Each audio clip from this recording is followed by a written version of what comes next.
Hello everyone. आज का हमारा टॉपिक है एंटी एरोमेटिसिटी। प्रीवियस 2 लेक्चर्स में हमने बात की थी aromaticity in benzenoid and non benzenoid compounds, जहाँ पे हमने हकल रूल की बात की थी कि 4n+2 पाई इलेक्ट्रॉन्स को फॉलो करते हैं। आज हम बात करेंगे एंटी एरोमेटिसिटी यानी उसका उल्टा।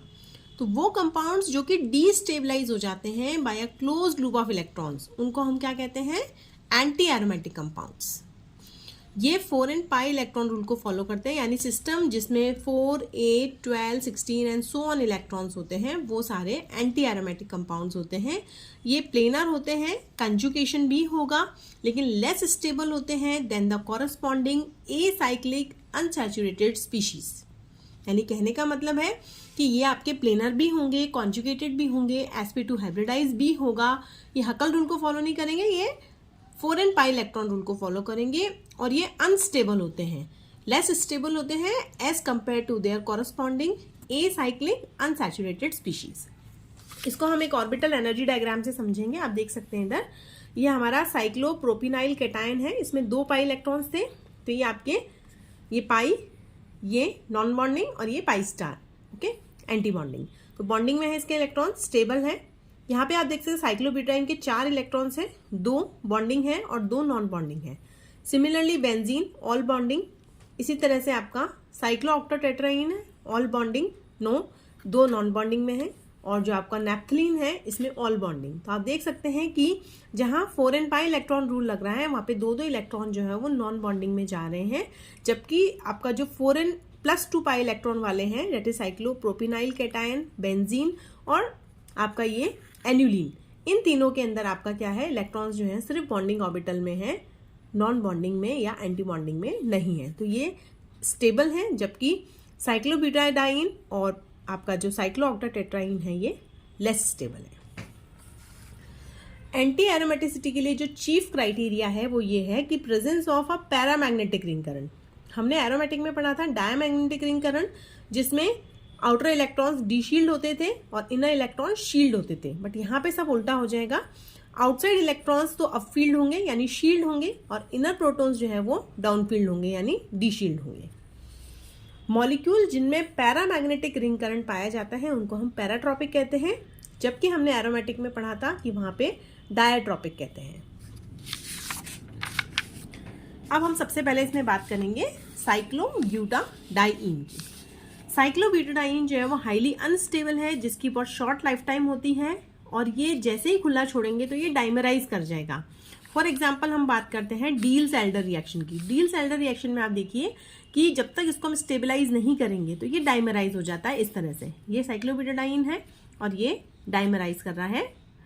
ये कंपाउंड हाईली अनस्टेबल होता है, near about 70 kilo calorie energy से, जिसमें दोनों है, एक तो नेगेटिव रेजोनेंस एनर्जी होती है और एक आपकी बेयर स्ट्रेन एनर्जी होती है। इन दोनों एनर्जीज की वजह से ये लेस स्टेबल रहता है। अब यह है कि यदि अनस्टेबल है, लेस स्टेबल है, तो हमें इसको स्टेबलाइज करना है, क्योंकि रिएक्शन में कहीं भी काम में लेना है। तो हम कैसे लेंगे? तो इसको स्टेबलाइज करने के कई सारे तरीके हैं। सबसे पहले एक तरीका है कि इसको हम एक हेमिकार्सीरेंट होता है सुपरा मॉलिक्यूलर होस्ट मॉलिक्यूल, इसमें हम इसको एम्बेड कर दें ऑर्डिनरी टेम्परेचर पे, तो ये फिक्स हो जाएगा तो ये डाइमराइज नहीं करेगा। दूसरा तरीका है कि हम इसको मैट्रिसेस यानी उसमें डाल दें एट वेरी लो टेम्परेचर, यानी जनरली अंडर 35 केल्विन, यानी बहुत ही ज़्यादा लो टेम्परेचर है। आप जानते हैं 0 डिग्री = 273 होता है केल्विन। तो उस हिसाब से आप देख सकते हैं कितना टेम्परेचर हमने डाउन कर दिया है। तो इन दोनों कंडीशंस में हम इसको स्टेबलाइज कर सकते हैं। तो in both the cases they are forced to remain apart from each other and other molecule can't get in. दूसरा मॉलिक्यूल इनके पास में नहीं जा पाएगा, क्योंकि यहाँ लो टेम्परेचर है और यहाँ पे होस्ट मॉलिक्यूल के साथ वो कैविटी में एम्बेड हो चुका है। ये अपने स्ट्रेन को कम करने के लिए रेक्टेंगुलर नेचर एक्वायर कर लेता है। ऐसा कैसे एविडेंस्ड हुआ कि जब इसका ड्यूटेरिएशन किया गया तो डाई ड्यूटेरियो कंपाउंड जो है वो 2 आइसोमर की फॉर्म में मिला हमको। एक मिला हमको इस फॉर्म में और एक मिला हमको इस फॉर्म में। तो साइक्लोब्यूटाडाइन जो है कभी कभी ऐसा भी होता है कि मैट्रिसेस में भी स्टैटिक नहीं रह पाता, तो ये जो फॉर्म्स हैं ये एक दूसरे में इंटर कन्वर्ट करती रहती है, यानी एक दूसरे में ये इंटर कन्वर्ट होती रहती है। It was observe that it has 2 bond length. एक और वेरिफिकेशन है, एक तो हमने ड्यूटेरियम की बात करी, दूसरा ये पता चला कि इसकी बॉन्ड लेंथ एक 1.376 होती है और एक 1.506। तो इस एविडेंस की ये रेक्टेंगुलर फॉर्म में होता है, ये स्क्वायर की फॉर्म में नहीं है, यानी डबल बॉन्ड और सिंगल बॉन्ड जो है उनका वेरिएशन है। ओके, तो दो तरह की बॉन्ड लेंथ हो गई। नाउ स्टेबिलाइजेशन, अब है कि यदि हम इसको स्टेबिलाइज करना है दूसरे फैक्टर्स के बेसिस पे तो हम इसको कैसे करेंगे। तो यदि कोई बल्कि सब्स्टिट्यूएंट या कोई स्टेबलाइजिंग सब्स्टिट्यूएंट हम इसकी पोजीशंस पे लगा दें तो ये स्टेबल हो जाएगा। जैसे कि टर्शियरी ब्यूटाइल ग्रुप को यदि हम चारों जगह पे लगा दें, चारों H की जगह लगा दें, तो इट विल बिकम स्टेबलाइज, ये दूसरे से डाइमराइज नहीं करेगा। दूसरा, यदि हम डाइथाया कंपाउंड, यदि हम इस तरह से ये 7 मेंबर्ड रिंग दोनों तरफ लगा दें तो भी ये डाइमराइज नहीं करेगा। तो ये दो तरीके हैं जिससे हम इसको स्टेबलाइज कर सकते हैं। यहाँ पे डाइमराइजेशन जो है वो स्टेरिकली हिंडर्ड हो जाएगा। दूसरा तरीका है पुश पुल या कैप्टोडेटिव इफेक्ट। जो स्टेबल ब्यूटाडाइन है उसमें 2 इलेक्ट्रॉन डोनेटिंग ग्रुप और 2 इलेक्ट्रॉन विड्रॉइंग ग्रुप लगा देंगे और ये स्टेबल रहेगा पानी की एब्सेंस में भी। ओके, आप देख सकते हैं कैसे हमने क्या किया है, ऑपोजिट पे NET2 लगाया है जो डोनेट करेगा और इधर क्रॉस में हमने COET लगाया, इलेक्ट्रॉन विड्रॉइंग। तो आप देख सकते हैं ये लोन पेयर इधर मूव करा, ये इधर गया और ये इधर गया। आप देख सकते हैं कि इसमें ये रेजोनेंस हो रहा है, इस तरह से ये चारों ग्रुप्स के साथ रेजोनेंस होगा, इस वजह से ये क्या होगा, स्टेबलाइज हो जाएगा। तो पुश एंड पुल इफेक्ट इसलिए बोला है क्योंकि एक खींच रहा है और एक दे रहा है, एक डोनेटिंग है और एक विड्रॉइंग है। इस इफेक्ट को हम बोलते हैं कैप्टोडेटिव effect. So this stability is due to a type of resonance stabilization and that is called push pull effect। इसलिए हम इसको क्या बोलते हैं, push pull effect। दूसरे अदर एंटी एरोमेटिक कंपाउंड्स और भी हैं। हमने पहले पढ़ा था साइक्लोप्रोपेनाइल केटायन, अभी हम बात कर रहे हैं साइक्लोप्रोपेनाइल एनायन। आप देख सकते हैं 2 और 2 4 इलेक्ट्रॉन्स हैं। ये चारों इलेक्ट्रॉन इस तरह से स्टेबलाइज होंगे और तीनों ही कार्बन पे नेगेटिव चार्ज आएगा। तो आप देख सकते हैं मैंने ओवरऑल इसको नेगेटिव दिखाया है।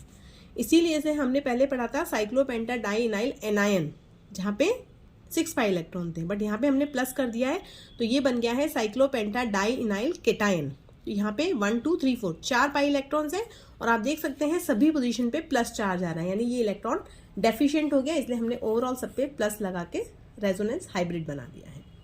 इस तरह से कुछ एग्जाम्पल्स अवेलेबल हैं जो कि एंटी एरोमेटिक भी हो सकते हैं, बट आपको ये ध्यान रखना है these are very less stable as compare to the acyclic analogues. अब मैं कुछ क्वेश्चन सॉल्व करवा रही हूँ आपको स्टेबिलिटी की बेसिस पे। आपको बताना है कि ये कौन सा ज़्यादा रिएक्टिव होगा और कौन सा नहीं होगा। हमारे पास यहाँ 2 एग्जाम्पल हैं। ओके, R पे COPH लगा हुआ है, ये PH है और इस यहाँ पे डबल बॉन्ड है और यहाँ पे सिंपल साइक्लोप्रोपेन है। मेरा क्वेश्चन ये है कि A जो है वो प्रोटॉन लॉस करता है हाइड्रोजन एक्सचेंज में about 6000 times more slowly than B जब R इक्वल्स टू COPH होता है, लेकिन जब R इक्वल्स टू CN हो जाता है तो ये रेशो 10,000 हो जाता है। यानी A जो है उसकी हाइड्रोजन एक्सचेंज की जो प्रोटॉन लॉस करने की टेंडेंसी है वो 10,000 गुना कम हो जाती है B से। तो आप सोच सकते हैं ऐसा क्यों हो रहा है, क्योंकि हाइड्रोजन जब लॉस करेगा तो यहाँ पे कौन सा चार्ज आएगा, आप देख सकते हैं।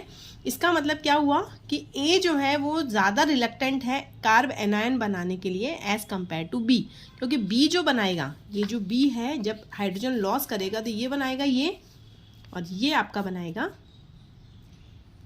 ये। तो आप देख सकते हैं 1 2 3 4 ये क्या बन गया, एंटी एरोमेटिक, और ये बन गया नॉर्मल कार्बन एनायन, नॉर्मल, ठीक है, ये नॉर्मल कार्ब एनायन।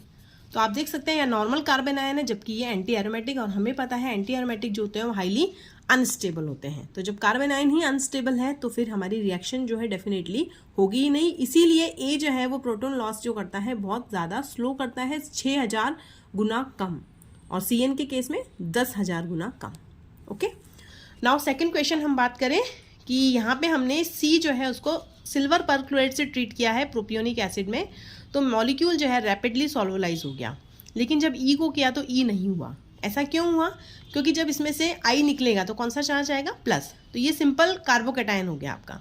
जबकि यहाँ पे हम देखेंगे ये जो कार्बोकेटायन बनेगा वो क्या होगा, एंटी एरोमेटिक। तो इसलिए E जो है वो सॉल्वलाइसिस नहीं करेगा, सॉल्वलाइसिस नहीं करेगा तो फिर F भी नहीं बनेगा। ओके, क्योंकि F जो है वो हाईली अनस्टेबल है as compare to D। Okay, so ये आपका क्वेश्चन पार्ट हो गया। नाउ इस तरह से आप कई सारे क्वेश्चन सॉल्व कर सकते हैं। तो ये हो गई साइक्लोब्यूटाडाइन की बात। अब हम बात करते हैं साइक्लो ऑक्टाटेट्राइन। साइक्लो ऑक्टाटेट्राइन की बात करें तो वहाँ पे 8 पाई इलेक्ट्रॉन्स होते हैं। साइक्लो ऑक्टाटेट्राइन जो है वो प्लेनर नहीं होती है, ये टब शेप्ड होती है। इसलिए हम ये एक्सपेक्ट कर सकते हैं ना तो ये एरोमेटिक है ना एंटी एरोमेटिक है, क्योंकि इसकी दोनों एंटी एरोमेटिक होने के लिए ओवरलैप होना चाहिए पी ऑर्बिटल्स के लिए, जबकि वो यहाँ नहीं हो रहा है क्योंकि इसकी शेप जो है वो इस तरह से होती है, टब शेप, अपने आप को स्टेबल करने के लिए। प्लेनरिटी इसलिए नहीं होती है क्योंकि रेगुलर ऑक्टागन के लिए एंगल होना चाहिए ये, जबकि sp2 एंगल जो स्टेबल होता है इस एंगल पे। तो इस स्ट्रेन को अवॉइड करने के लिए मॉलिक्यूल जो है वो अपने अंदर एक नॉन प्लेनर शेप ले लेता है, जिसमें ऑर्बिटल ओवरलैप जो है वो ऑलमोस्ट खत्म हो जाता है। तो ये है आपका साइक्लो ऑक्टाटेट्राइन जो कि टब शेप्ड है। आप देख सकते हैं यहाँ सिंगल बॉन्ड डिस्टेंस है 1.46 एंगस्ट्रॉम और डबल बॉन्ड डिस्टेंस है 1.33 एंगस्ट्रॉम। ये डिफरेंट बॉन्ड लेंथ ये बता रही हैं कि यहाँ पे आपका जो रेजोनेंस जो प्रॉपर होना चाहिए था वो नहीं हुआ है। क्यों नहीं हुआ है? Because of lack of planarity. और प्लेनरिटी क्यों अचीव नहीं कर रहा है? क्योंकि उससे ये अनस्टेबल हो रहा है। तो अपने आप को स्टेबल करने के लिए ये टब शेप्ड ऑक्यूपाई कर लेता है। So this is all about anti aromaticity. I hope आप लोगों को समझ में आ गया होगा। फिर भी यदि आपको कोई डाउट हो तो आप कमेंट बॉक्स में मुझे मैसेज कर सकते हैं। Thank you.